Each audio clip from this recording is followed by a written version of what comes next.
Mass మహారాజా Raviteja solid hit కొట్టి చాలా కాలం అవుతుంది.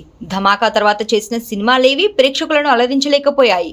రీసెంట్ గా వచ్చిన మాస్ జాతర సినిమా కూడా ఫ్లాప్ లిస్ట్ లో పడిపోయింది. ధమాకా తర్వాత రవితేజ శ్రీలీల కాంబినేషన్ రిపీట్ అవ్వడం ఒకటైతే టైటిల్ మాస్ జాతర అని ఉండడంతో మంచి అంచనాలు పెట్టుకున్నారు అభిమానులు.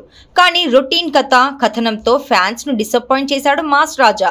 దీంతో అప్కమింగ్ ఫిల్మ్స్ తో తమ హీరో సాలిడ్ కంబ్యాక్ ఇవ్వాలని ఎదురు చూస్తున్నారు. ప్రస్తుతం రవితేజ కిషోర్ తిరుమలనేని దర్శకత్వంలో ఓ సినిమా చేస్తున్నాడు. వచ్చే సంక్రాంతికి ఈ మూవీ రిలీజ్ కు ప్లాన్ చేస్తున్నారు. అలాగే సెన్సిబుల్ దర్శకుడు శివ నిర్వాణతో కూడా ఓ సినిమా చేయడానికి సిద్ధమవుతున్నాడు. అయితే ఇప్పుడు ఓ హిట్ డైరెక్టర్ తో మాస్ రాజా కొత్త ప్రాజెక్ట్ ఒకటి ఫిక్స్ అయినట్టుగా తెలిసింది. మొదటి సినిమాతోనే బింబిసార వంటి బ్లాక్ బస్టర్ ఇచ్చిన మల్లెడి వశిష్ఠతో సైన్స్ ఫిక్షన్ మూవీ చేయబోతున్నట్టుగా తెలుస్తోంది. ఇటీవలే రవితేజకు కథ చెప్పగా ఆయన కూడా గ్రీన్ సిగ్నల్ ఇచ్చినట్టుగా టాక్. ప్రస్తుతం మెగాస్టార్ తో విశ్వాంబర అనే సినిమా చేస్తున్నాడు వశిష్ఠ. విజువల్ వండర్ గా రాబోతున్న ఈ సినిమా వచ్చే ఏడాది సమ్మర్ లో రిలీజ్ కి ప్లాన్ చేస్తున్నారు.